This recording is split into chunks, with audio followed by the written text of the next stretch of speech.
Hello everyone, and thank you for joining us for our end of season wrap-up show. I'm Chris, and with me is, as always, the other half of the FPL Cougars team. Kieran, how are you doing this sunny Sunday? Yeah, fantastic. Great final day. Congratulations to City for winning the Champions League. Sorry, the Premier League, of course, and commiserations to Liverpool. Yeah, fantastic. Last day of the season and lots of goals, and yeah, great. Yeah. Loved it. It's been intense, isn't it? Just goals keep flying up on the screen, points were coming in, it was exciting. Mm-hmm. Yeah. That was really good. So before we get into the show, we just want to say, if this is your first time or even second time watching us, and you haven't subscribed yet, you should do that right now, just to sort of get up to speed before the start of next season. We record a preview show every week, and it'd be great to have you with us. And it sort of leads into to say thank you to everyone that supported and watched us throughout this season. It means a lot. This is our first season been doing our sort of weekly, sometimes twice weekly videos, and to have sort of the feedback and the comments we've had on it, it makes it all worth it. So I just want to say thank you, really, to everyone for being part of it. It's great. So to get into the show today, it's a little bit of a different format because obviously we don't have a game week next week to preview. So Kieran and I have been sent in some questions, and we've come up with some questions of our own. We're going to answer all of those, as well as looking at how we finished. We're going to be talking about our Cougar Cup picks, and we're just going to enjoy reveling in our points, I think, because Kieran, you had a good end of the season, didn't you? Yeah, delighted with today, honestly. 92 points, so yeah, well above the average overall of 51, so that's huge. The top 10k was about 61ish as well, so yeah, big day. Just three blankers in my team. Lloris was on for a big 9-pointer as well, but obviously that didn't go the right way in the end. But yeah, Alexander Arnold to Mane, 2 goals, absolute dreamland. Kept Mane as captain. Kept Hazard as well, and he obviously didn't start, which is super disappointing. 11 million asset on the final day of the season, possibly his last game for Chelsea. Not playing was apart from the final, a downer to say the least. You sort of brought that up as well, hadn't you, on Twitter about that video? Yes, I did. Yeah, he said, "Oh yeah, see you in Baku," but pretty much everyone replied to my tweet and said that he's speaking about trophies, like he might get another trophy in his hand, because he had trophies in his hand in the video. So yeah, I was a bit worried, but yeah, I listened, and I expected he probably would start, but maybe get lesser minutes. But yeah, he came on for the 1-pointer, which is fine, I suppose. Yeah, I'll take it. Obviously Wilson, 8 goals today, or 8 goals in that game, and he classic trolled again, didn't he? Did, yeah. and blanked. King actually getting on the score sheet for once when there's loads of goals, and King got something instead of Wilson for once. It's a shame Fraser didn't get anything either, wasn't it? Like to match Hazard's assist total for the season, that would have been cool. Yeah, agree. Obviously Delafeu, I was slightly worried he wouldn't play, but Gracia seemed to go pretty much full strength, didn't he? Which was surprising. And obviously he got a goal. Sterling with a nice little assist. Sterling and Aguero going not too big, which was a nice for me, because I obviously captain Mane. And then Salah blanking, great for me. Zaha final punt, perfect. 3 assists, should have had maybe 4. Laporte goal, clean sheet wipeout, shame, but yeah, all around perfect. Remind me about really. Zaha, because you brought him in for the final 2 games, didn't you, for Vardy, and he ended up getting you 10 points this week. Was it 7 last week, something like that? Yep. So 17 points for 4 points. That was a pretty big turnaround there. Absolutely. And I really wanted to get Vardy in this week, and really wanted to get Salah in this week, and I avoided the urge to take hits because Robertson turned out to be fit. So yeah, happy. No, it was really good. I mean, 92 on the final day. It's just crazy. So you say going into the this weekend, was it 30 something you were? I was 28k, 28K. And it was another 10k rise. There's like 3 10k rises in a row, I think. So up to 14k. So that's my overall rank, which I'm very happy with. That's good. And we were talking just a second, weren't we, about how sort of you and I both, probably maybe since game week 32, I'd looked at it, we just jumped up massively. Was it, you were saying it was like maybe over 100k you were at somewhere like that? Yeah, I was about 120k in about 8 to 10 weeks ago. And to get to 14k is massive. I felt like giving up at some point because it got so bad. I'd been in the top 100k for like the whole game, and then when I slipped out of it, I was just like, Jesus Christ, this is awful, because I just couldn't get anything right. And then chip strategy worked out, and got me back on the right track. And then just successive good weeks just gets you far. It does. Well, I was the same really. So I ended on 89 this game week. Mane captain like you. I made 2 transfers this week, so I brought in Redmond for Son, which paid off quite well because Redmond scored and got 3 bonus, so that was great. The other transfer was to upgrade Jimenez to Vardy. I had a look at all the striking options in the game, and I just thought that Vardy in form up against that sort of tired, or what I thought might be a tiring Chelsea backline would be a plum home fixture for them to end the season on, but it wasn't to be, and Vardy scored the 2. But like you, I had Aguero, I had Trent, Robertson, Laporte, Lloris, played Valerie as well over any of my other sort of subs, but I mean there wasn't really anything in that just because I didn't fancy another 4-point hit. And so 89 points, that was a rise from 40k to 24k I think, so I'm really pleased about that. That's my 3rd highest ever finish, so that's good.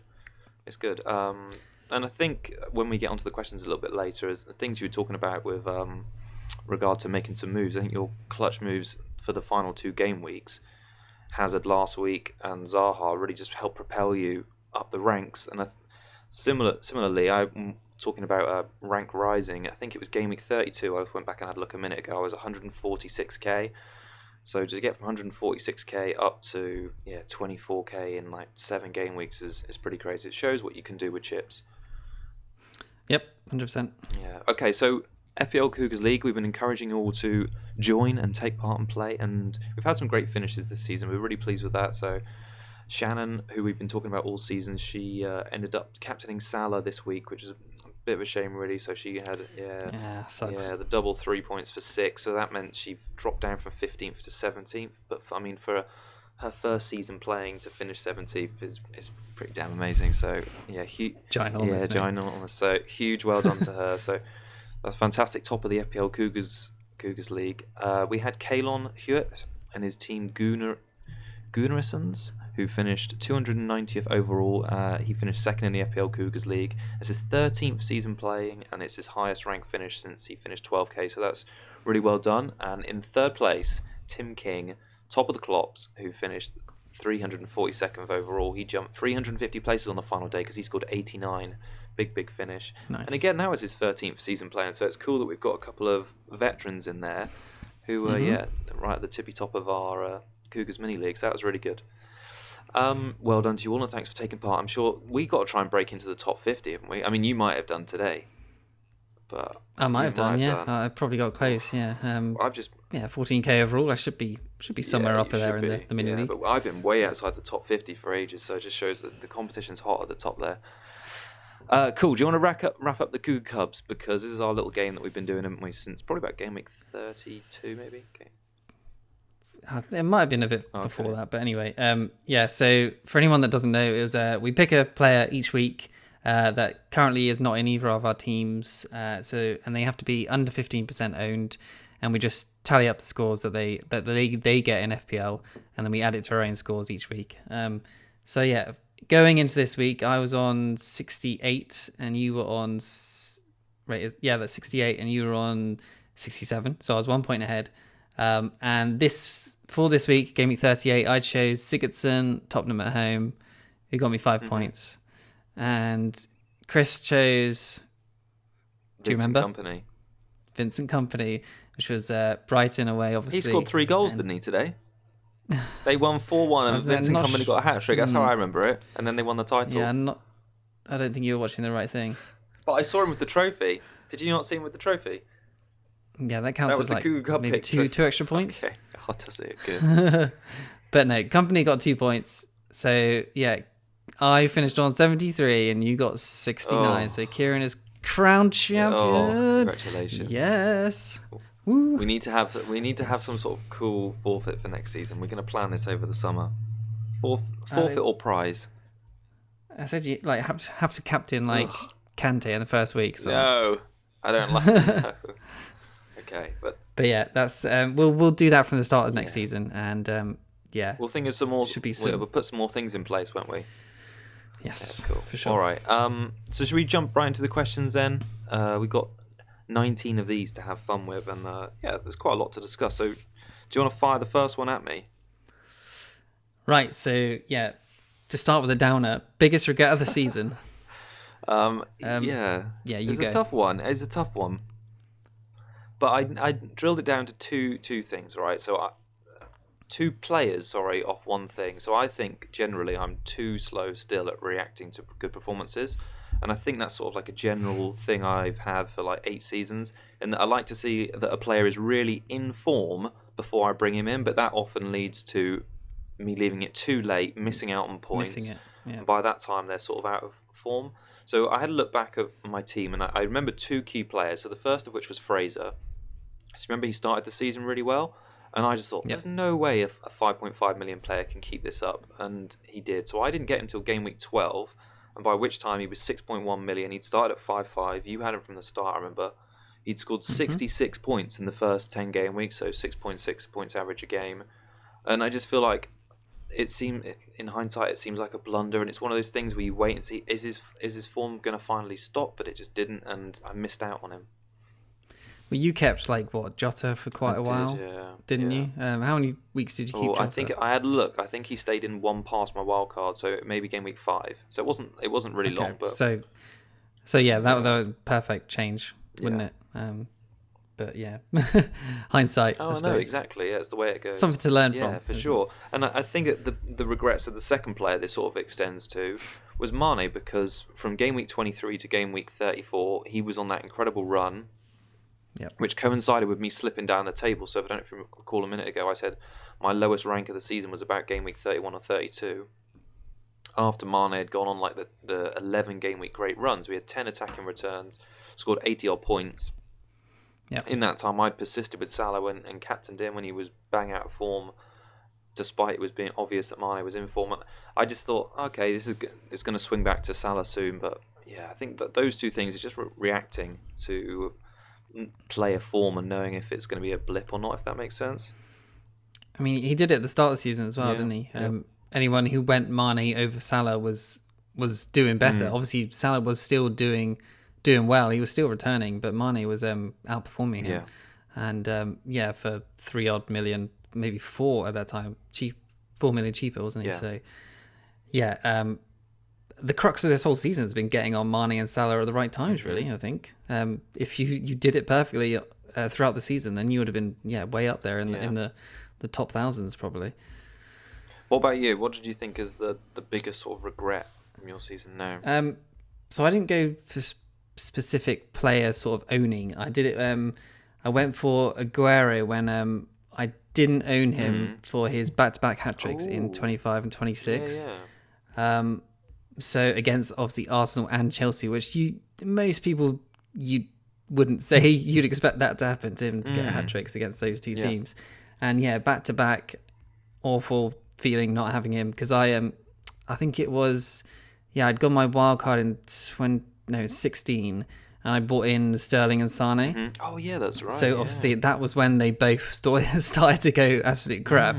And I'd got rid of Aguero at that point, and I hadn't had the chance to get him back in, and he's was just punishing big time. That was a dark time when I missed both of those hat-tricks, because many people were captaining him. So and then other than that would be selling Salah or ever selling Salah in this season, just selling him in 16 on wildcard when he wasn't doing that well, and him getting a hat-trick the same week was punishing. And then he went and got back-to-back double-digit scores for like 4 or 5 weeks in a row when I didn't own him, and then I bought him back, and he went on that like 10, 11, 12 week of blanking. Just that was a big dilemma for you. I remember, man, you were worried about your wildcard for ages, and you wanted to take out Salah because his form was dipping a little bit. And Sane back then was sort of playing well, wasn't he? The fixtures for City looked good over Christmas, and I remember you wanted to do the double up, and it's just coincided with them losing form, and they lost those 2 games over Christmas. Sane started playing poorly, and then Salah just rocketed, didn't he? Okay. Yeah, not good. Never mind. I'm sure there's more. I mean, not owning Son when he went on that run as well. I mean, I did get him in like maybe 3 weeks into it, but I'd already missed I think he had a 21 point haul. Missed quite a few points already at that point. Yeah. Actually, that would probably be one for me as well, because I didn't have Son for a long time. and then maybe had him for like a game or two before he went away, and then got him again when he came back, and he wasn't as good when he came back, and I thought he didn't make much of an impact, and obviously that red card last game week, whew, big swing. Yeah, bit of a troll this season. Bit of a troll, but some great points when if you got on him early. So we got down for question 2. Did your chip strategy work? And review of your chip scores. So do you want to take me through yours? Just remind me where they went. I mean, they're all quite recent, I think. Yeah. So overall, I think they did work. Obviously. So bench boost in 35 was game changing for my rank. I think I went up about 60k or something from it, wow. Which was huge. And then coupled with really good weeks after that was just the key to my season. I think in the last few weeks, the triple captain got me 6 points, which was Salah in 31 blank game with 31. Memories of Watford the year before, scoring 4 in a blank, and just felt like that was during his bad patch. But I just felt like he got an assist the week before, I think, and I just felt like he would try and turn it back on at that point. And yeah, I thought many people would probably be put off by him, and it could be a differential TC. Didn't work, obviously. Do you remember that game where like Mane passed it to him and Salah was running through on goal? That's what I remember watching from that game and just thinking, oh man, he's going to score here. But he was just bang out of form at that point. That was, he was just floundering around compared to Mane. Yeah, pretty much. I should have just waited until... What was it? Wasn't it? 36. Yeah, was it 36? Yeah, 36. Yeah, it was 36. Yeah, should have waited till then. Free hit got me about 20 plus points on my old team in 33, I believe it was. No, I think you got 32 on the double game more? week. I think you got nearly 35 odd point gain, if I remember right. Did I? I haven't written it down. I'm sorry. Right. But yeah, it was decent basically. So yeah, all my chips pretty much worked out apart from triple captain. Now I think all my chips were really good this season. So the triple captain was in 32 on Aguero, who scored 30 points, and I finished on a 258k game week, which is pretty decent. Free hit in 25, so that was a bit earlier than most people. I played it because I had a lot of trouble with my team. The big factor there was when City had to get the double game week, and I brought Aguero in and captained him, and a lot of people had captained Sane that game week. So that was quite a big deal, just outside the top 500k sort of game week rank there. And then the bench boost in double game week 35, 112 points.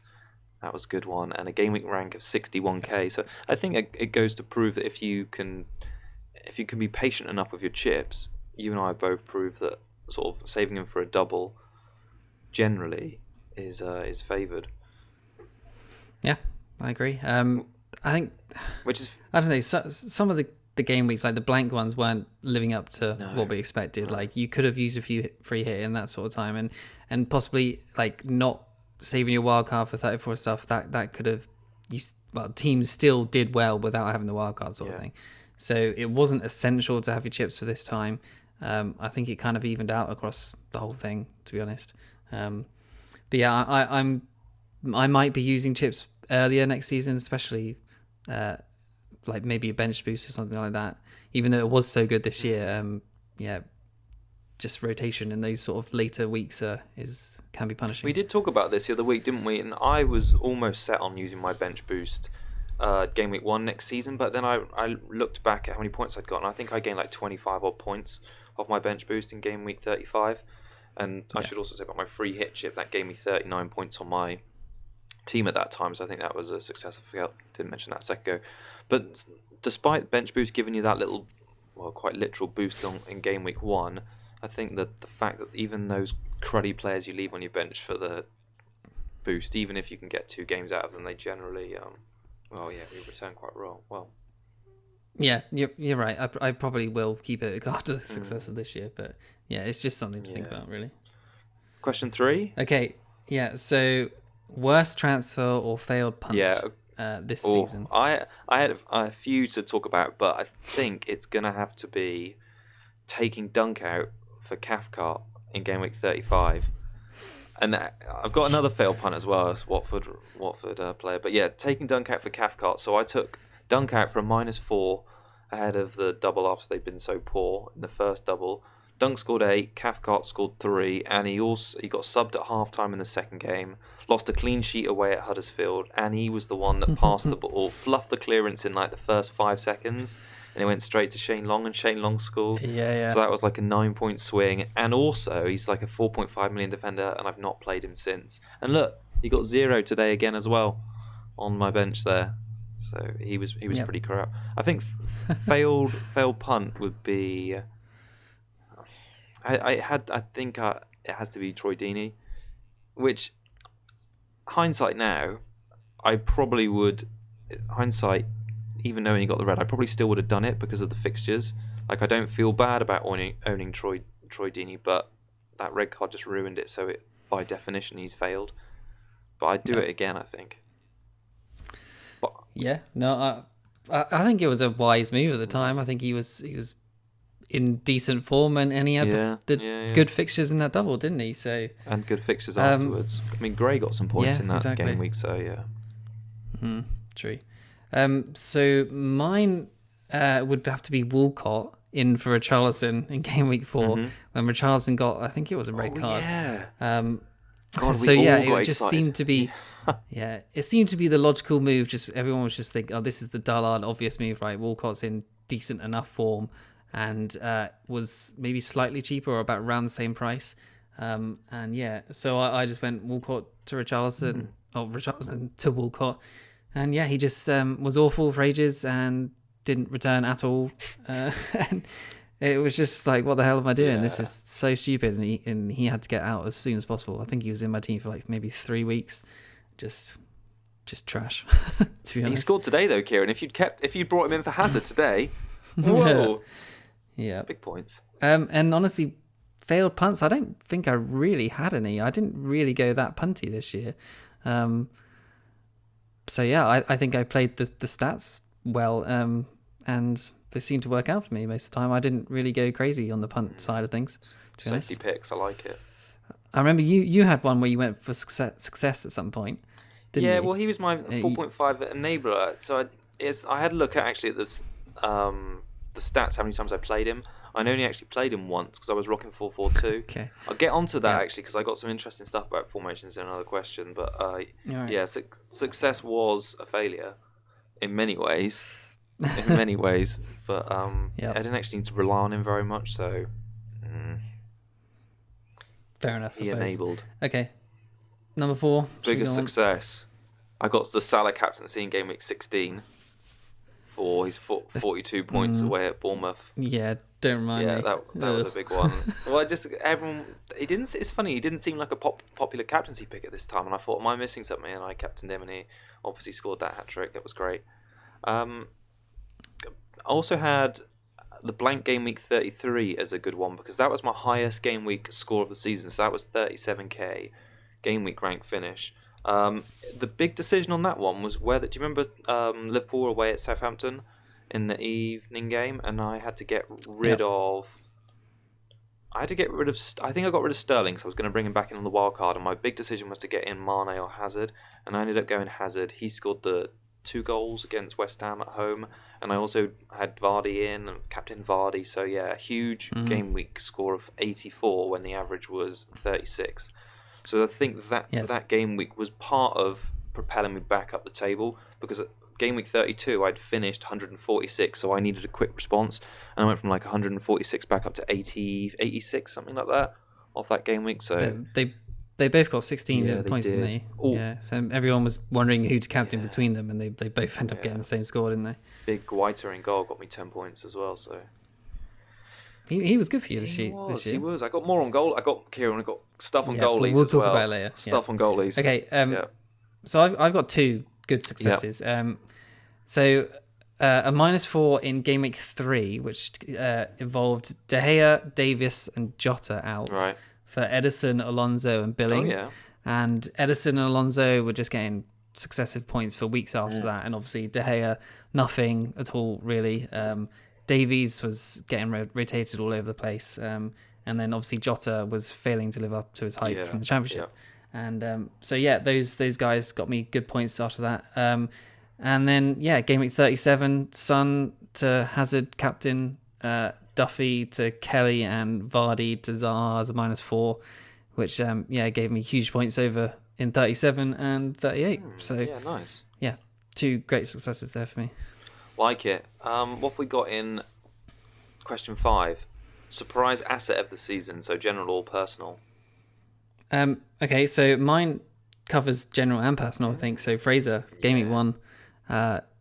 I don't think anyone really expected him to have such a great season. 5.5 million, Bournemouth, to be second top assister of all season is massive. Wilson goal and Fraser assist became quite iconic. And yeah, just had him in from Game Week 1, loads of points. His hauls got me to 2k overall at one point.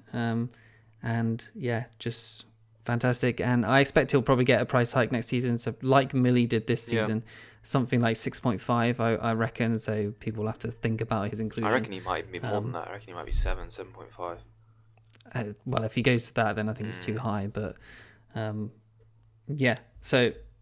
Fraser. Yeah, Fraser was big. I was having a look at the stats on and just his numbers last night. So he's scored more than every striker bar Aguero and Aubameyang for 5.5, which is pretty damn incredible. And every defender bar Van Dijk and Robertson, I think.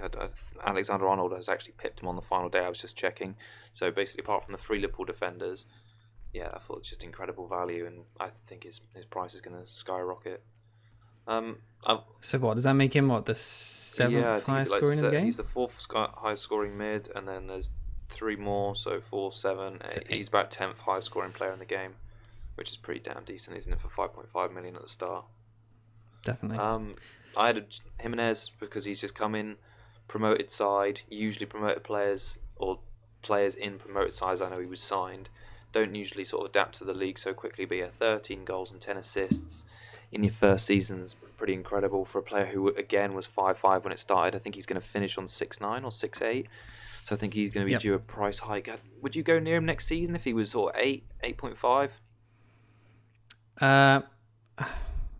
I'm interested in their summer window to see what they put around him. Say they buy a really decent attacking winger or something, someone that's like a backup for Traore or something like that. Then yeah, maybe. Wolves could break into the top 6, maybe. So United are trying to break out of it. So yeah, so it would be hard to look away from if he does well. But that price hike will be worrying. I'm not sure.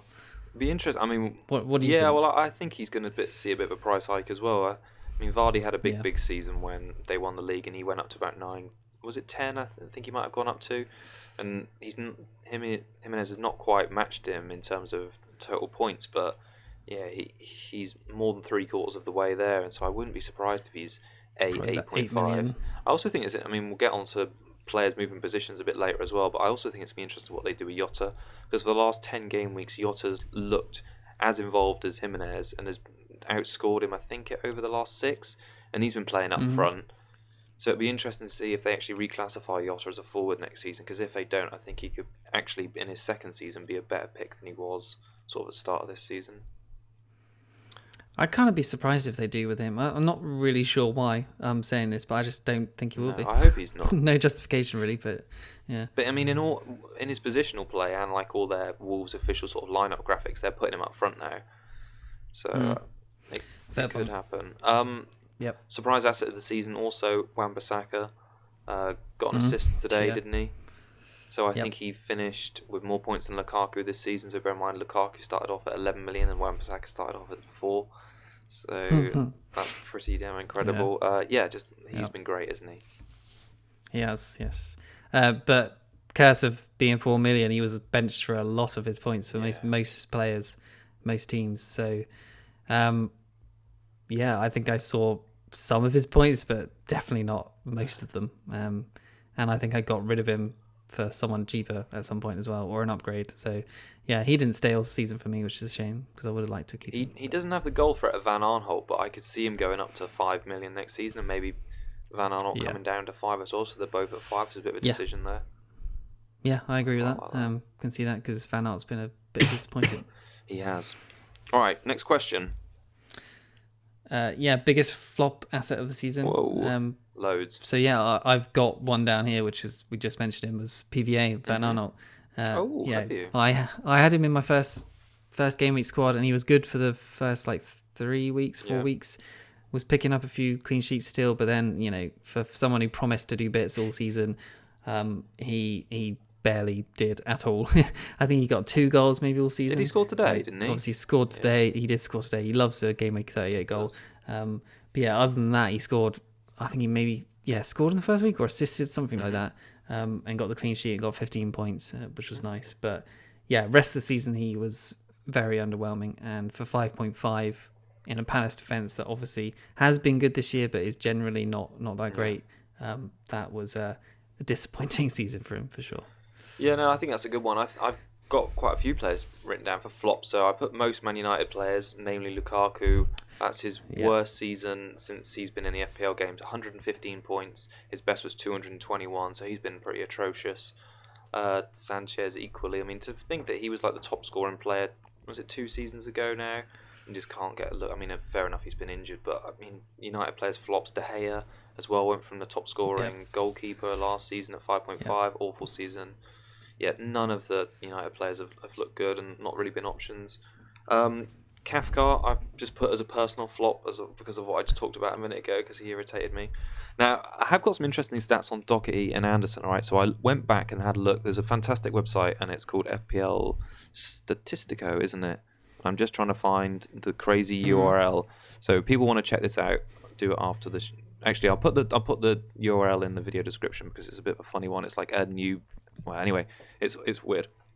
It's not. He needs to check. He needs to buy more domains. But anyway, it shows how many points players you have in your team sort of average over the time you have them in your team, if that makes sense. So, for instance, Doherty, I've been sort of thinking he's been a really good asset this season for me, and he's done really good, and he's got me loads of goals. Wrong. So I played him 21 times in my team this season. In those 21 games, he's averaged 2.8 points per game.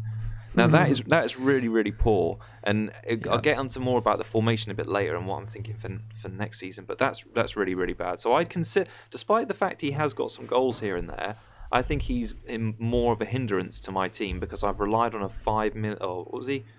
about 4.8 million defender to get me points. He just hasn't. And I think that's the same with Felipe Anderson. So I didn't play him as many times as Doherty's 21, but I played him 13 times. So a third of the season, I had Felipe Anderson. I was trying to think if Felipe Anderson works. Sort of does. Yeah, it does work. Good. It does. Okay. Yeah. Felipe Anderson, 1/3 of the season, he averaged 3.6 points per game. So that's really, really poor. It's actually very interesting to have a look at the stats on this website because it really breaks down how your players do sort of by positionally and what that means for your formation. So I think a lot of times this season I was playing 4-4-2 with Doherty as my fourth defender, and the fact that he was averaging 2.8 over those 21 games, that's atrocious. It's really poor. Would have preferred a midfielder. Fernandinho probably would have had more 3-pointers. Anyway. Yeah, probably right. So anyway, so there you go. So there's my flops. And then generally as well, Mahrez. 9 million. Obviously, he scored today. I mean, a lot of the people I've just mentioned have managed to score today, which is random. But obviously bought in for City for something like 60-odd million, wasn't it? And just generally barely played all season. Didn't really. I expected him to sort of thrive under Pep, honestly, and break into the team and have a great season, but. Yeah, he did the exact opposite. Sat on the bench for most of the games, and 9 million starting price just seemed to go down and down, and he didn't really get a look in, and not much FPL points, to be honest. Maybe next year, because I remember Bernardo and Laporte didn't get much game time in their first season with City. So maybe Mahrez comes in from next season, proves himself, does a bit better, but. It's hard to say because there's so many good players there. Who would you see drop out though? Can't see him dropping. Sane maybe. Yeah. Like today.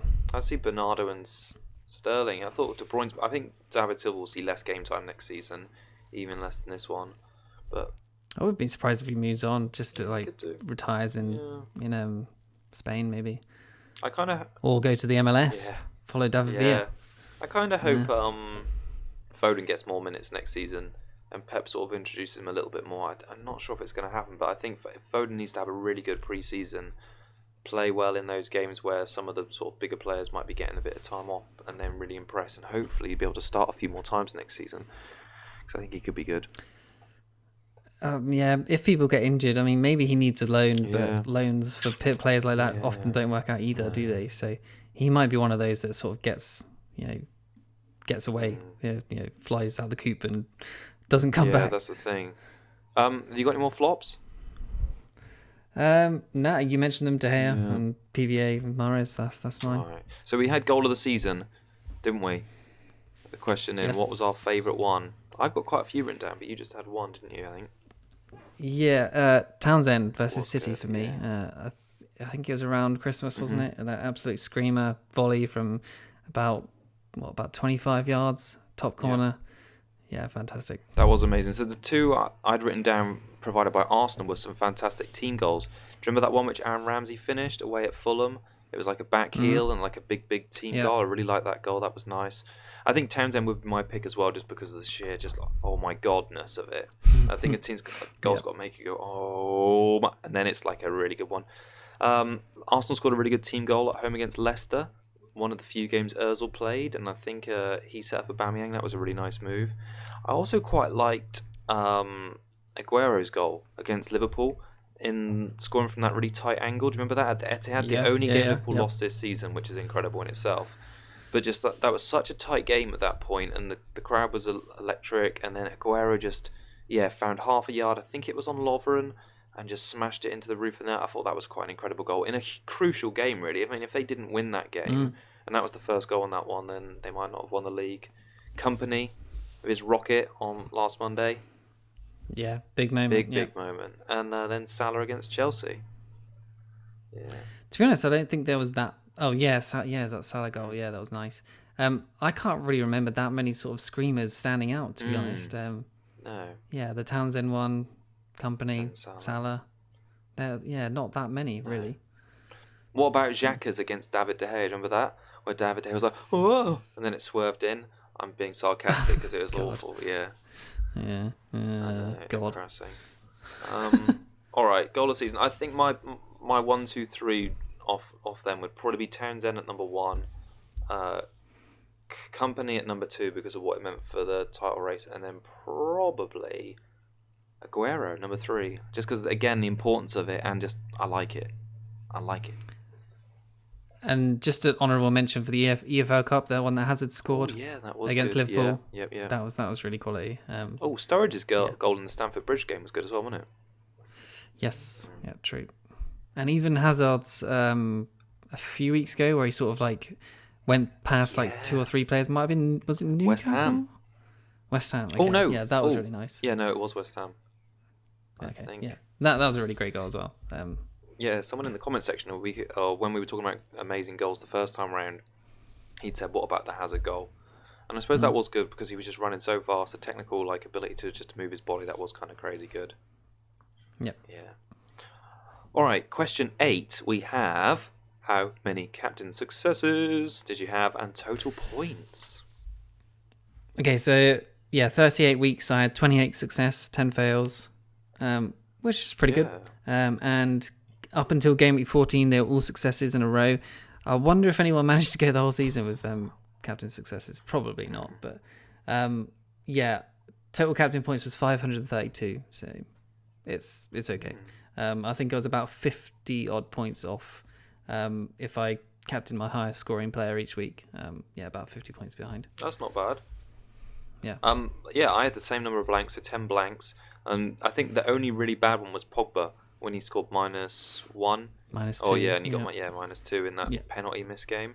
So my total captain points was more. So now I'm thinking, God, your rest of your team must have worked hard because I got 586 total captaincy points, which was. It's because I missed most of the big hauls. You got the Aguero one.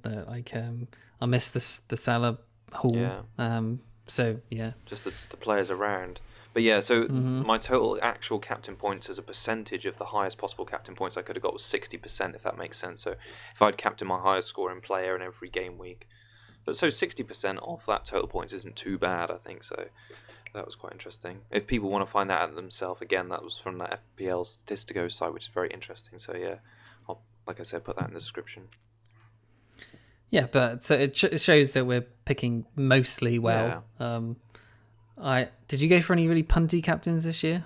One punty captain which failed was my first fail of the season. I say punty, it was Hazard away at West Ham, but both Aguero and Salah had good fixtures that week, and that was a big differential captain that week, and he blanked, which was very irritating. I think it was like West Ham's first clean sheet at home.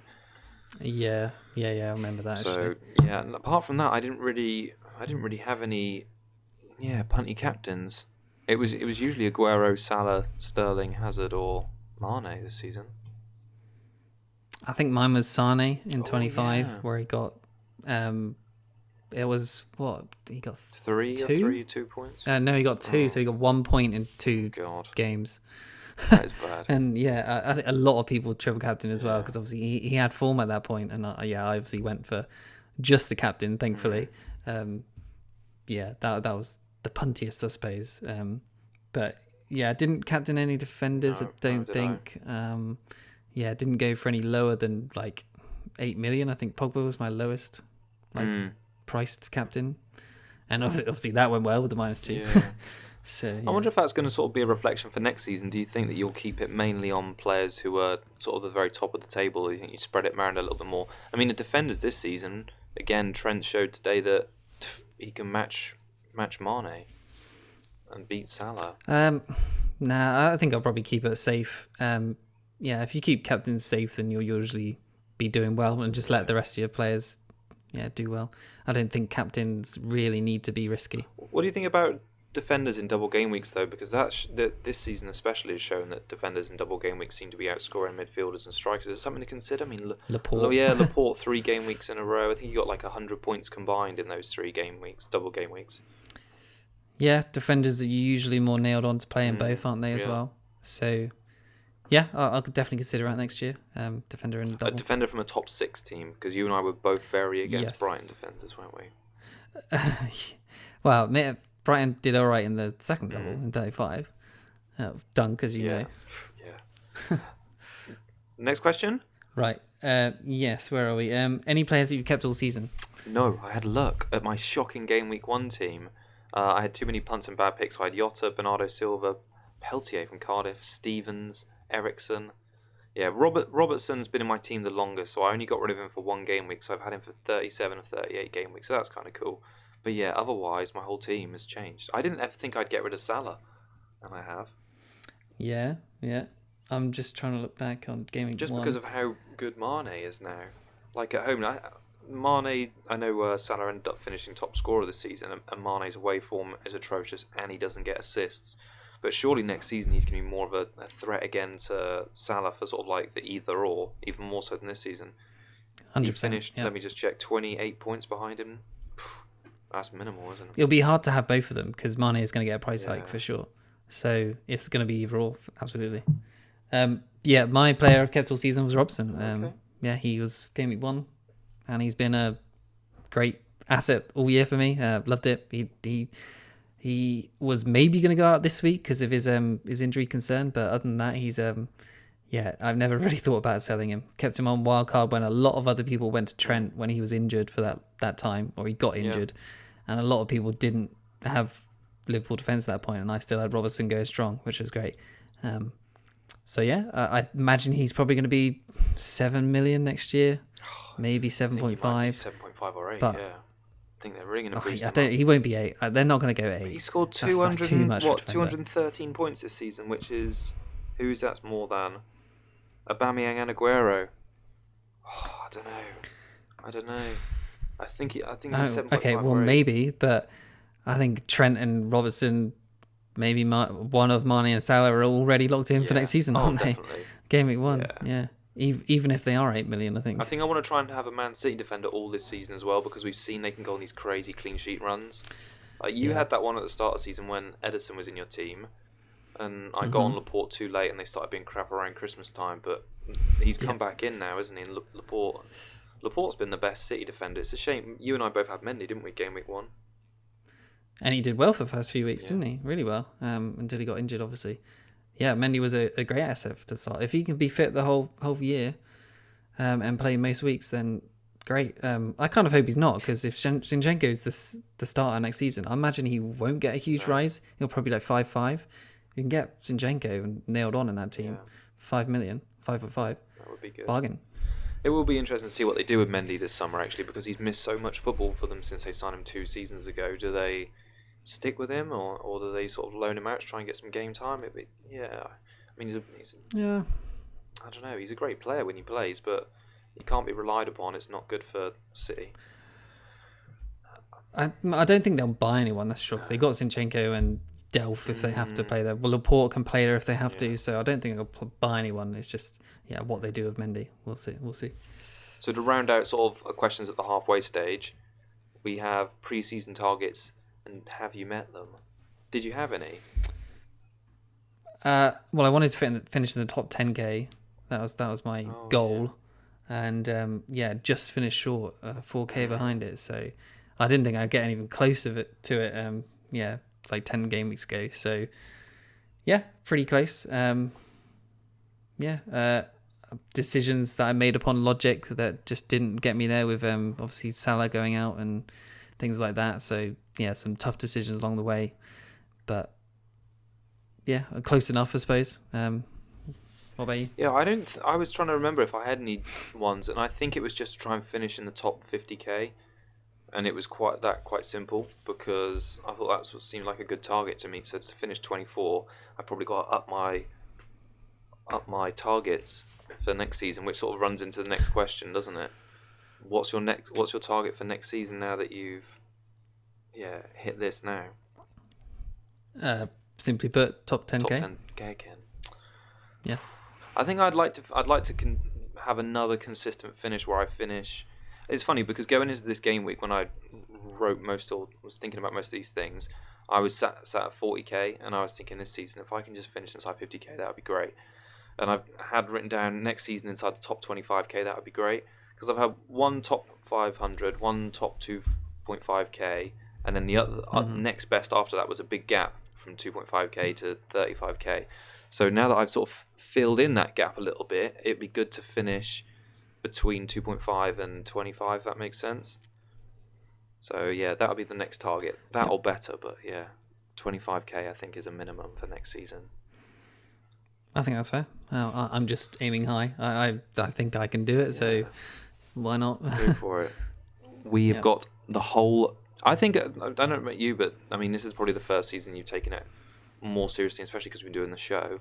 I feel like I'm way more switched on this season about what's going on, just because we're doing this. And I don't know if you've seen, like, sort of, I'm sure a lot of our viewers also watch some other YouTubers, Jay Eggersdorf as well, who's been sort of like a top fantasy manager for a number of years, and he's not had such a great season this season. I've been watching his videos just to keep up with how he's been doing, and he had an interesting point the other night, because he did a preview show for this game week, and he was saying about that he now feels like, because he's got such a big following, he's got more pressure on himself to pick those differentials and try and be a bit smart, and perhaps this season it's not worked out for him. But I don't know about you, but I feel like since we've been doing this, I'm not trying to be smart or clever about my transfers.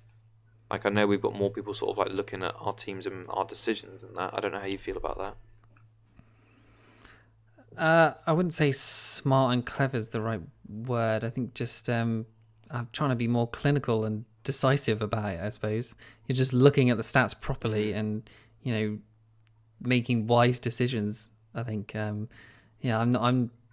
if you make a clever transfer, I don't know if that's the right way you should be going. It should just be obvious, shouldn't it? Like, you look at the stats, this player's doing well, got a great XG or something like that, and he's in form, then that player is obvious to get in. It shouldn't be a sort of sneaky person, because there isn't one really.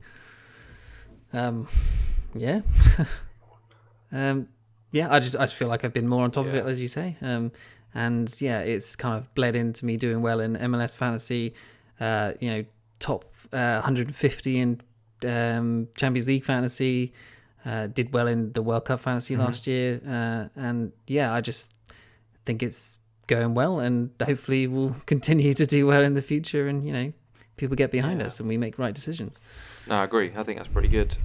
Overall, it shows that I think the more we're on top of this, hopefully the more we know to make informed decisions rather than rushing them. And obviously, like feedback and speaking to the community, just on Twitter and everything helps, because we'll miss things and people will point things out to us, and we might do the same for other people. So it's great. Yeah, no, it's good to have a sort of community. Everyone's just sort of, even though everyone's sort of fighting for the main objective, it's nice that everyone still helps each other out with decisions and things, because everyone's team is different at the end of the day, and everyone, despite taking on advice, likes to play the game in their own way. So I think that's a good. I mean, unless it's mini leagues, then you can get a bit backhandy and not tell people things. But if it's everyone's, it's such a large number base that you say get that person like I'm doing, and they both do well, then you're both going to be happy.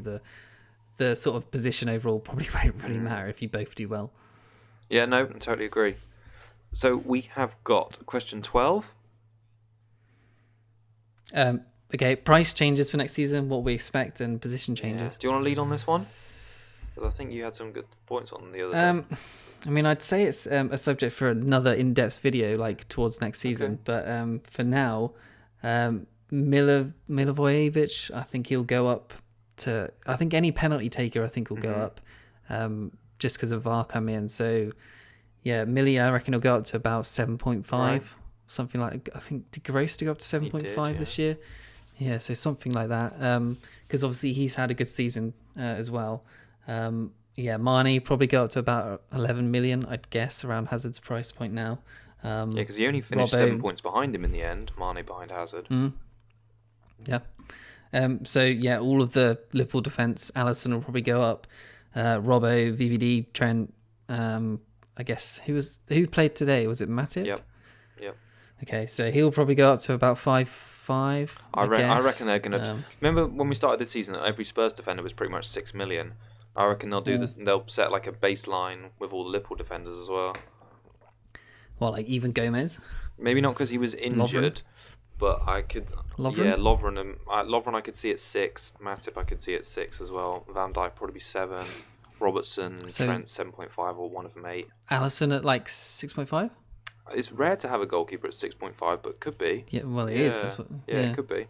Well, how did he end on? He ended on 176, which is one less than Laporte, who cost 5.5 million at the start of the season, I think he did. So, yeah. Was Laporte 5.5? Yeah, okay. Yeah, he was. Yeah, I thought he was. Okay. Price decreases for all of United assets, I think. 2 million. Across the board, I would imagine. David De Gea down to what? Assuming he stays 5 million, I guess, around the Leno price. I think if they start doing well again, then they could be bargain assets for next season, to be honest. Yeah. Assuming they have a decent transfer window, and Ollie sorts them out in whatever way. Maybe get Pogba out the disease in the dressing room, as you say. I do, Then, they could be bargain assets for sure. Rashford down to like 6 mil. Even less. Yeah. And then, that's basically what I've got. Position changes, do you want to go on that? Well, I wanted to sort of talk about or get your opinion on Salah, Mane, Sterling and Hazard. Obviously, they're the top scoring players in the game, the midfield, and I think in the game as well, they are the top 4. But I wonder if that's because all of those players sort of play wide forward positions, yet are classed as midfielders, so they get that extra point for a goal and clean sheet. And in most cases, I feel like those players are almost as sort of positionally are basically playing as strikers in some instances, in some games. So where do FPL draw the line on who is classed as a striker and who is classed as a midfielder? And I think this sort of comes a bit of a rounder point about how the pricing structure works, because whilst there are lots of like 4.5 playing defenders, there aren't many 4.5 playing strikers. Now, I had a look at some of the teams, and I feel like we can never really load up on or balance a team, let's say, with a 4.5 million striker. And there wasn't many this season. There was Kamara who was playing for a little bit, and Success was getting minutes here and there. But when I was having a look at teams, let's say Brighton, for instance, so Duffy was 4.5 at the start of the season. Murray started the season at 6, but Duffy only finished 6 points behind him. So that to me, or makes me think that those two prices should really be combined, and there should be more teams who get promoted from the Championship especially, and who are at the bottom end of the table, whose strikers should be 4.5 million and 5 million to start, because I just feel like it's too easy for a defender to outscore these strikers, and yet they take up more of our budget, so we're less inclined to get them in. Lukaku's another prime example. Someone like Nias for Cardiff as well, coming at 5 million. I think that's way too much for him, right? This 0.5 way over what he should be, to be honest. Yeah, and then you would consider him at 4.5, right? Because he was playing 90 minutes most games. He wasn't returning, obviously, but you'd consider him. Yeah. Well, there isn't really any not set and forget so much, but you bring in a defender usually at 4.5 or 4 million to sit on your bench most of the season, but play 90 minutes every week and be guaranteed if one of your players out. There isn't any strikers who are 4.5 million who are guaranteed to play, and I think that needs to change. So another example I've got is Dini and Holebas. I know Holebas got a red, but before today's game he was 10 points behind Dini. Now Holebas started as a 4.5 million defender, Dini started at 6. That can't be right. It can't be right that there's 1.5 million difference for a player. I'm taking players from the same team here to make my point, but there's no way that Holebas should finish 10 points behind a player who costs 1.5 million more than him. Well, Holebas had a bit of a freaky season because he was assisting and getting goals quite often, to be fair. Oh, yeah. But yeah, no, I agree. Someone like Calvert-Lewin as well. Should he really be 5'5"? No, probably not. Really? I mean... Yeah, it's going to be... I don't think they'll bring the prices down as we want them to. No, but I think they should. So... They should, because I don't think... I mean, tell me about Alexander-Arnold and Laporte. They both started this season as 5'5", same as Calvert-Lewin. Where's the... I don't see the value in a striker when it's that much. I think Alexander-Arnold might be 5 now. Oh, I think he might have been. Maybe. I'm going to check. Anyway. Do you know what I mean? Do you agree? Yeah, no, I do. Absolutely. Yeah, he was 5. Liverpool assets are maybe a freak again because their attacking seems to come from their fullbacks like hugely, and other teams don't exactly play like that. So, their season has been just mental generally. I'd love to see sort of 4.5 mids get some more points as well. They need to become. There's a further question later on, but I'd like to see that change somehow. I mean, Sterling, Mane, Hazard. What do you think their sort of price is going to be next year if Hazard's are there? Obviously. I think Sterling probably 13. I think Salah's going to keep it. Well, I think based on like the end scoring. So I'm just having a look now. So Salah finished on 259, Hazard 238, Sterling 234, and Mane 231. I still think Salah's going to be the most expensive because he didn't reach the heights of last season. I wouldn't be surprised if he came down to 12.5, and then perhaps Hazard and Sterling and Mane, if they stay, will be 11.5 or 12. I still think Salah will just be 0.5 more than all the others. But so you think Mane will be just below Salah? Him. Yeah, so it'll be a choice. But then I also think there's a reason that any of those four could be reclassified as a forward. Same with Aubameyang, like we talked about last week, being reclassified as a wide player. I don't think Sterling will. He's not really played a forward role. I mean, a few times he's played false nine, but that's just because of positioning. And he's rarely played a sort of up front striker role, has he?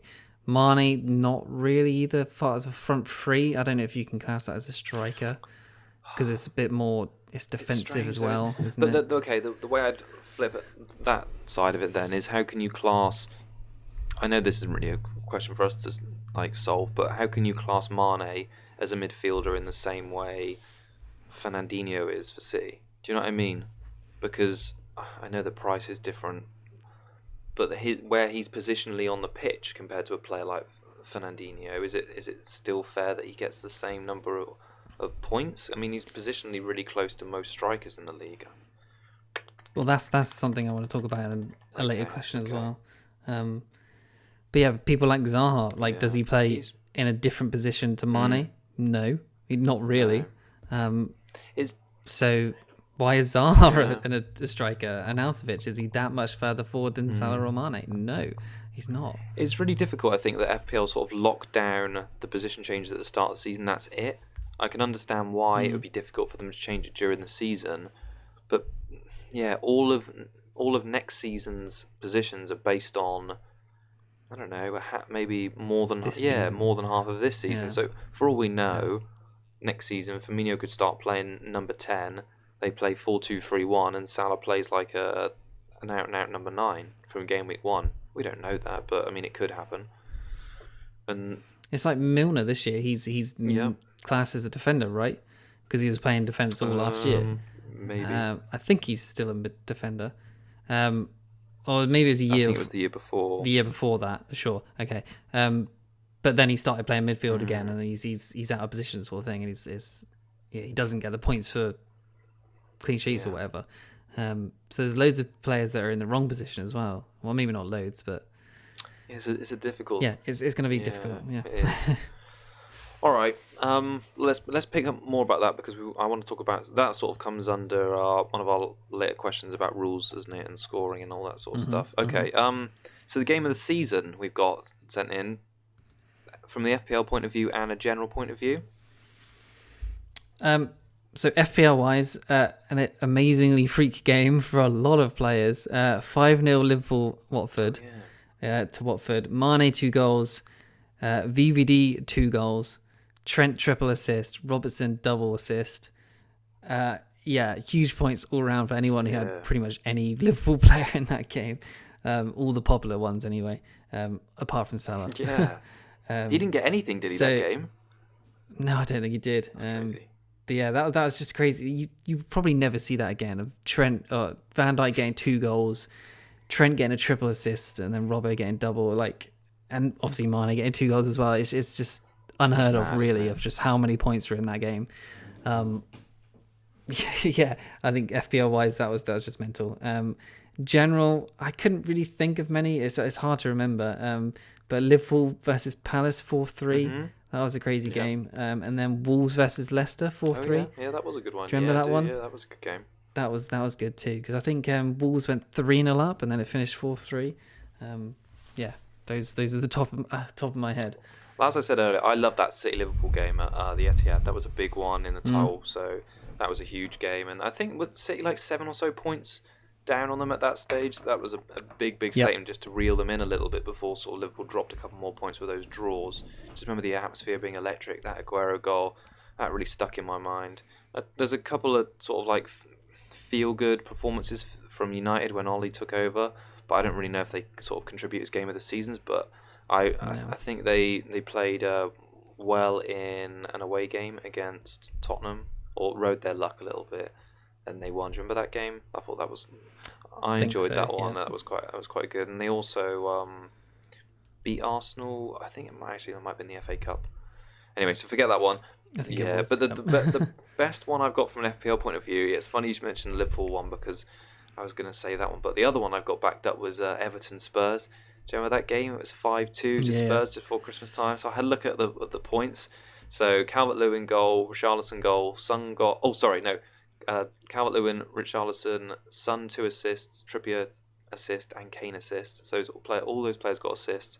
And then goals for Walcott. So you should have kept him. So should you. You got him too.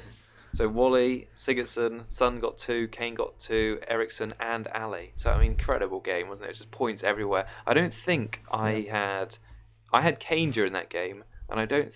Did you? Yeah, I think I did. Oh, okay. Yeah. I remember none of us had Son though, and he was playing out of his mind at that point. Yeah, that was probably his 21. Yeah, that was. Yeah, I think it was 2 assists, 2 goals, and 3 bonus. So yeah. I think I owned Dina at that point, and I was rather disappointed. Because he might have been one of his -2s. Yeah, Dina. Okay. That's one of the questions we haven't got down here, biggest troll of the season. Yeah. Hazard might even be Should we go on to that right now? Biggest troll of the season. Just quickly. I'll try and remember. Go on then. Off the top of our heads, Wilson, for instance. I can't agree, because he played well for me. Yeah, but generally, when people get on him who haven't just got rid of him at some point, you got to get expecting him to do when you're expecting him to do well in a plum fixture, he'll always troll. You got to give him time. He scores like you just expect it. Yeah. So obviously, I bought him in this week thinking, Palace would be a goal fest, which obviously it was.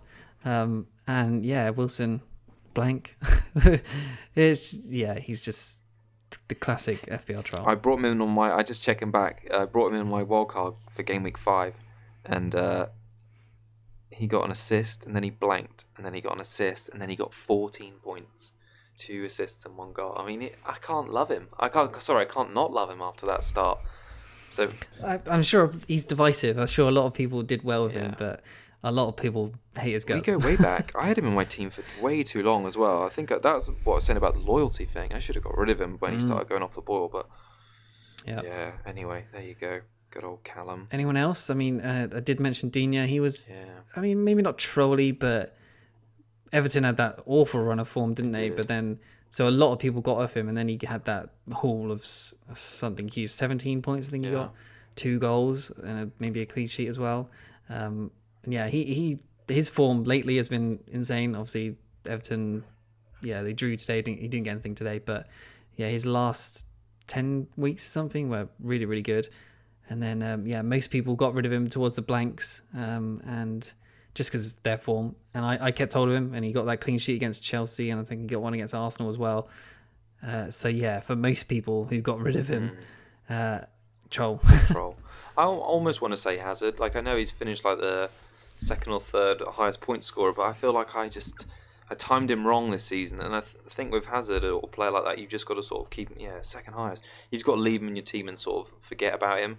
But then the number of times I brought him in for plum fixtures, and he just didn't do it for me. Like, I remember specifically taking Sterling out to bring in Hazard for 2 back-to-back plum home games against Newcastle and Southampton, and then maybe kept him for an away game, and he blanked in all 3 of them, and I was really irritated. I've been burned by him in the past as well, so it's a funny one, really, Hazard, because there's times I watch him, and he just looks like he wants to play fancy football, and he's not so clinical in terms of FPL points, but over the season to be so high up, he's obviously doing something right.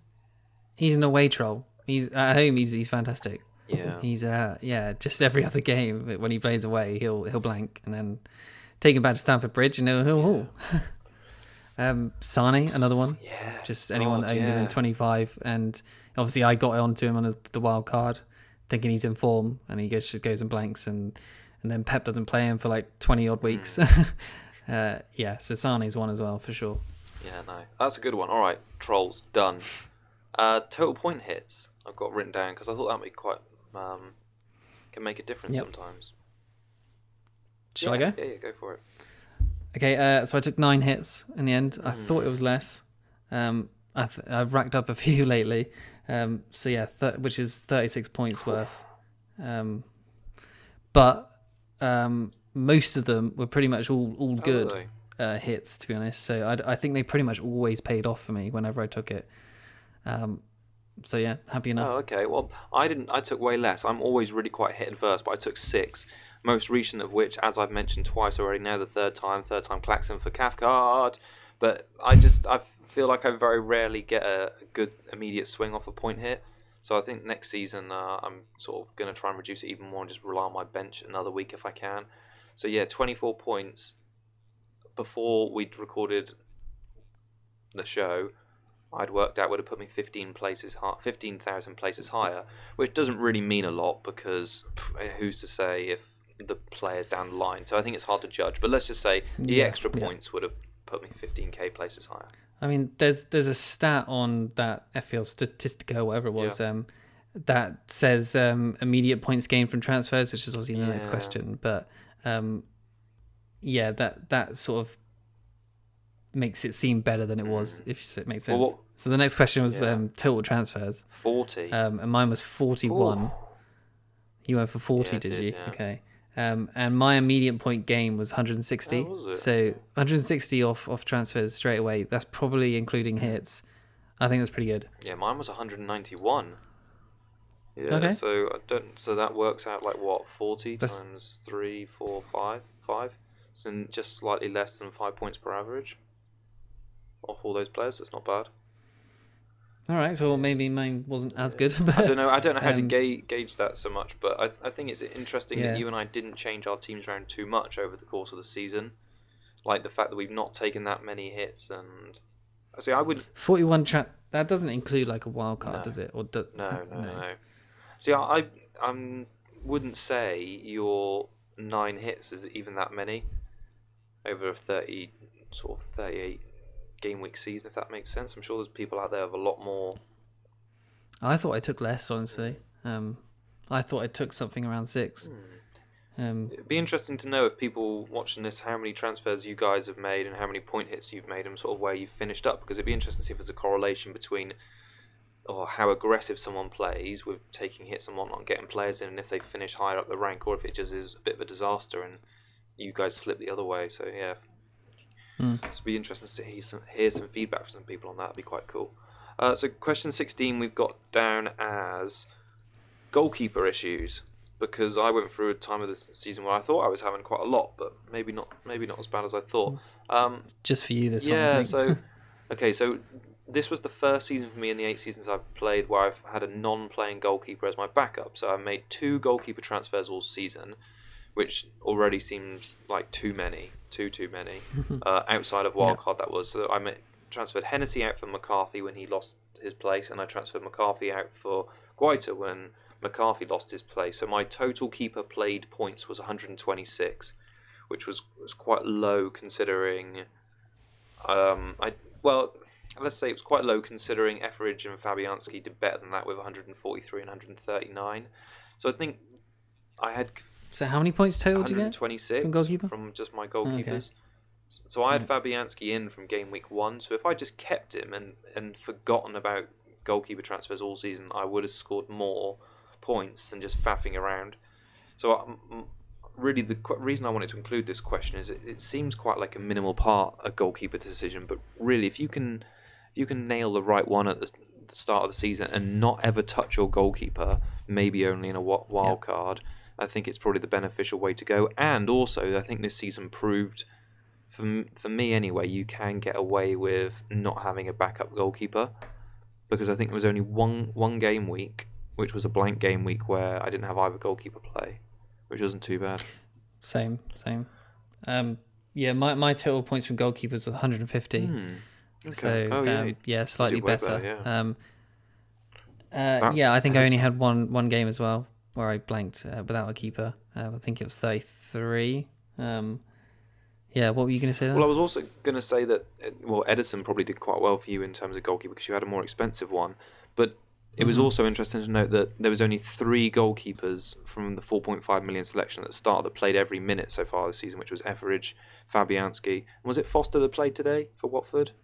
Those 3 then continued and played every minute. So Etheridge came out on top, Fabianski second, and Foster third. Oh, Etheridge picked up another cleanie today, didn't he? So he did even better. Finished on nearly 150. Yeah. So I think if you can nail down a promoted keeper who are fairly solid, then that might be decent. I'm thinking of just going back with Fabianski next season and just sticking with him for the whole season. He's not going to get a price rise, I wouldn't have thought. I think it'd be 4.5 again. I think I'm probably going to go for a premium. Someone, just to forget about it. And I reckon maybe not Allison, just because I'll probably want Trent and Robertson and an attacker. So I'm thinking Lloris / Edison / Leno / De Gea, if they can make it any better. No, not Leno or De Gea. Kieran. I'm trying to struggle who I had before Lloris on my wildcard. I think I got Foster. You did, I think it was Foster and Foster and someone else. You had Edison before that. Yeah, and obviously I had a non-playing keeper. I think Foster is decent. Foster all season. He makes saves, gets clean sheets quite often. Well, not quite often, but I think that's solid enough to have him all season.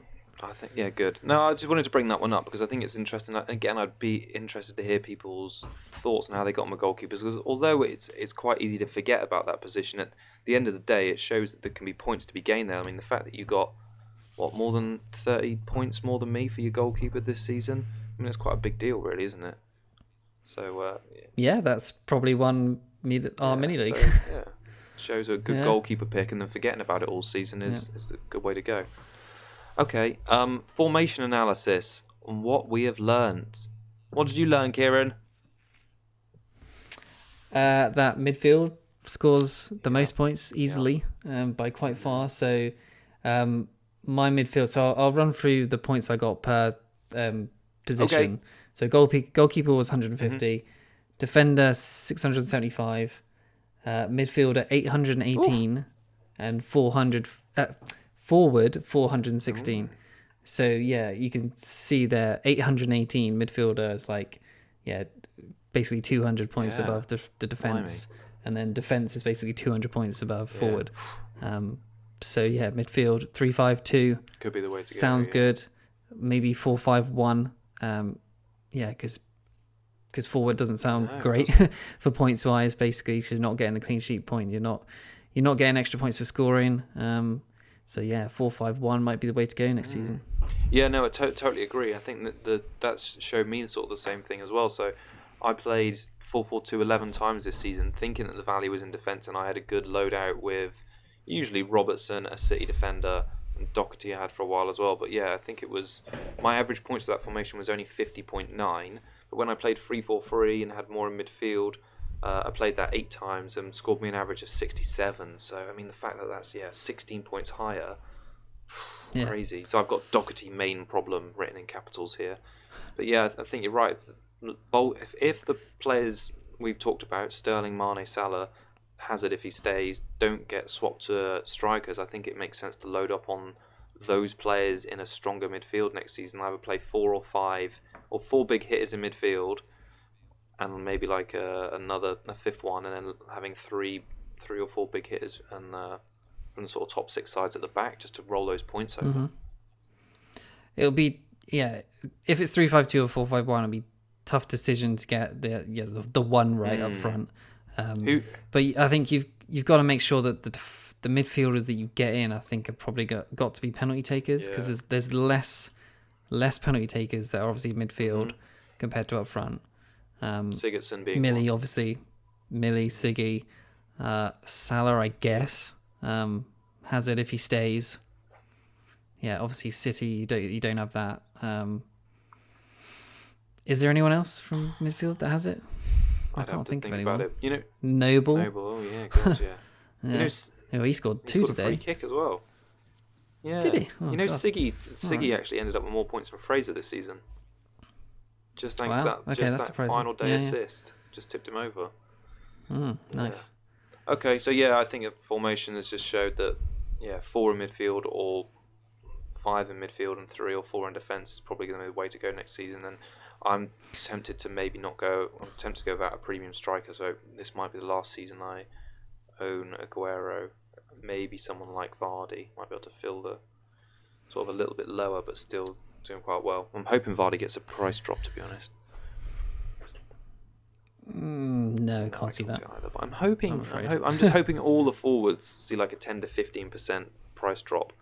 I think that might make the game more interesting. No, you're shaking your head.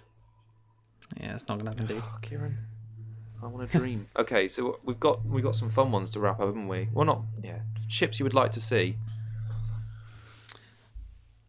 Do you want to go? Yeah. Okay, I'll do one of mine first. Okay. I'd like to see. I reckon we could have. Depends how many chips they want to allow us to have. But here's 3 ideas.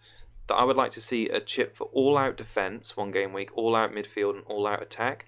So that's where every one of your players in that position scores double for that game week, but you can't captain a player. So if you did all-out midfield, all of your 5 midfielders would score double. All of your. So did you get all 3 throughout the season? Or did you get all 3 throughout the season. It's like. So is that all of your chips? No. It's just like 3. a bonus 3. They're like subcategories. It's like one main chip, Right. and it's just called all-out, and then you have a little drop-down, and the drop-down lets you select which one. So yeah, all-out attack. Game week 1, all-out attack. And then all-out midfield, all-out defence. But the caveat is you can't captain one of the players from that line, if that makes sense. So if you went all-out midfield, you couldn't captain a midfielder as well as the double points. Well, you're effectively captaining them anyway, but yeah, you wouldn't get quad points, essentially, is what I'm trying to say. Sure. What do you think? Yeah, that sounds fun, doesn't it? Sounds fun. But I don't know if they'd want to add more chips. Like, I guess there is sub chips, as you say, but I think chips are a general divisive thing in FPL, to be honest. So, adding more, I think, would be maybe not the right way to go. Well, at least more, like 6 chips would be too much. What have you got written down then? Yeah, Okay, 6 so- chips would be too many. Chip for every game week of the season. do, do, do. Okay. You unlock them by getting a hat trick with the Guerrero. Score a hat trick, get 5 chips. Love it. Yeah, amazing. Okay, so this is nicking it straight from Champions League Fantasy. Limitless wildcard. Oh, It was in what might have been in World Cup as well. So just 1 week you get unlimited budgets. And you can unlimited transfers, which means you can just bring in the most expensive players that you want to. Yeah. Obviously, your target fixtures. And yeah, great. So say in Champions League you get to have Messi, Ronaldo. Yeah. Aguero, Sterling, all Salah, all the big hitters in the same team, sort of thing, for 1 week. That could be great in FPL. Yeah, I like it. I was just thinking about crazy chip ideas. It's just too many. I'm just thinking there's like microtransactions being introduced. You spend FPL points and you get chips. Anyway, I don't want to. I like the Champions League one. I think that'd be quite cool. Unlimited wildcard. Yep. The other one I've got written down is being able to change a captain on a game week where it's like spread over multiple days. So let's say we had a game week that starts on a Friday and ends on a Monday. So you could effectively change a captain for the Friday, Saturday, Sunday, or Monday game. That is like just standard in other games. Yeah. Like Champions League Fantasy, that's just standard. Like between match days, you can just change your captain if your captain failed in the first one. And yeah, that's the same in MLS. It was the same in the World Cup. I think that should be a way to bring or something to bring in. Do you think that as a chip though? Because I wouldn't like to see that as a general rule. Why not as a general rule? Though? It seems like a get out of jail free card. I quite like that once you're locked in with FPL, that's it. You've been thinking about it all week. You've made your decision, and that's it. You can't change it. I like that. I think that works. Whereas otherwise, it just feels like I reckon that would cut stress in half, tenfold on the FPL game, because everyone would be like, "Oh, it's all right if I f up the captain the first day. I'll be fine second day." Well, is that not a good thing? I don't think so. I don't think so. All right. Okay, yeah, maybe as a chip then. I don't know if that's impactful enough as a chip. Do you? Yeah, I think for 1 game week, if we're going to have my 38 chip policy, that makes me want. All right, yeah. That's a game changer in one of the weeks. weeks. Save it up for that big weekend. Okay, I got one more here. So 4 players in one team for a week. Oh my. So say you could have Aguero, Sterling, Laporte, and then plus Sane or something like that. Yeah. So you have 4 Nothing players. like having one of them benched. Yeah. I don't know if it would be that great because you're putting a lot of players in one basket. I suppose a lot of points. Yeah, in one team. I don't know if there's ever one game or one fixture that you can really bank on that Liverpool, 4 players Watford. are gonna. Oh, can you imagine? Yeah. Van Dijk, Trent, There's Robertson, been a 5-0 and a 4-0, Mane. hasn't there, the past few seasons? Yeah. But yeah, that's an interesting one, I think. No, to be honest, I do quite like the idea of that because it's a bit of risk and reward, isn't it? Because you basically a third of your team almost is just going to be used on one team, and if they fluff up, it could be an awful sort of chip. That's quite a cool one. Yeah, well, exactly, yeah. All right. And you got to try and target the right fixture because if you get it wrong, like you say, yeah. Cool. All right. Any more to add on the chips you would like to see? I mean, there's an argument for getting rid of them completely.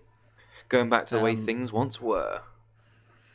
Yeah, and just to making it skill based on, picking the right players each week, really. And even there's an argument for getting rid of captains. No.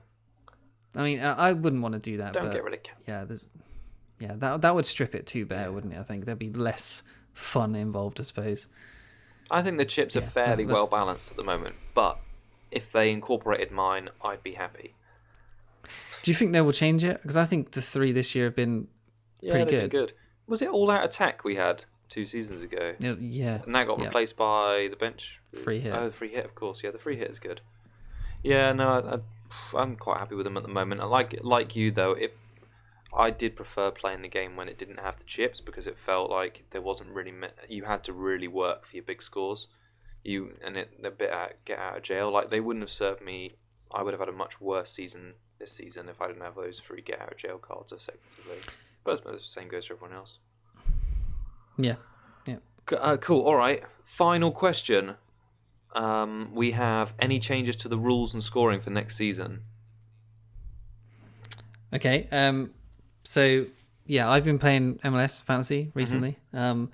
And yeah, a good thing they have is actual points, like bonus points and points scored for, passes, amount of passes you made in a game. Someone like Jorginho would be great there. Balls recovered, tackles made, clearances, all those sort of stats that are tallied up and counted, that should actually count for something in FPL. Player like Kante, player like Jorginho, player like Ndidi, all those guys that are just basically irrelevant in FPL.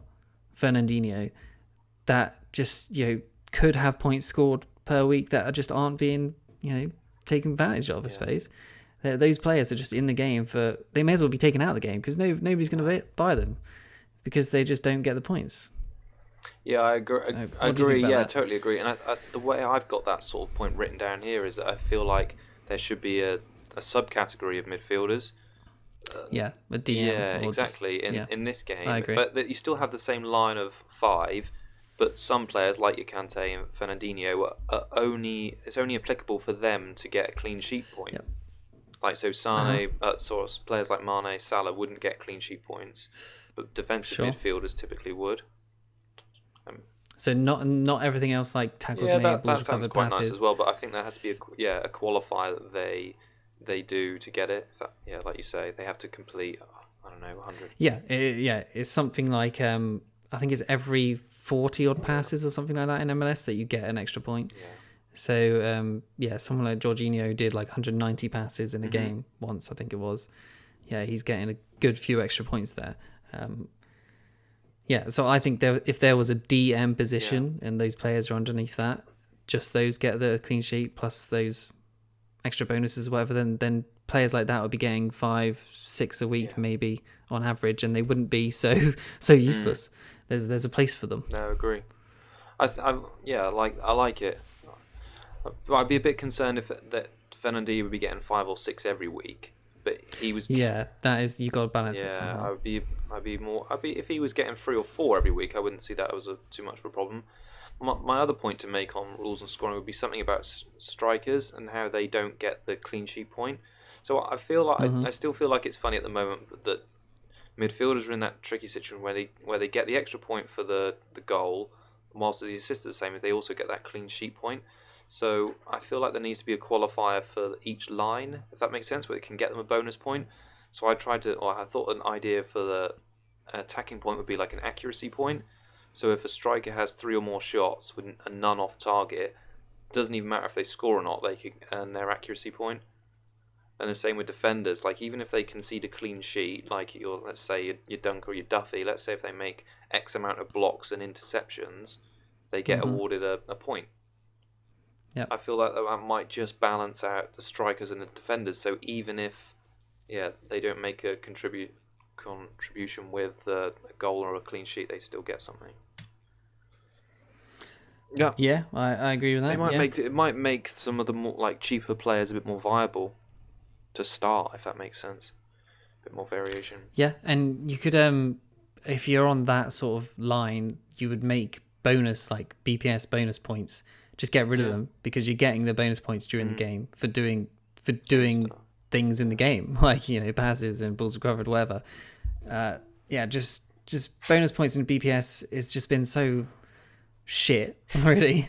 Sorry, excuse the language, but Salah in so many games has scored well, but he's just barely got bonus, hasn't he? So, and like people like Zaha today ended up with 3 assists and got no bonus. And Adam Smith, the team who scored had 5 against them, he got 2 bonus. 2 bonus.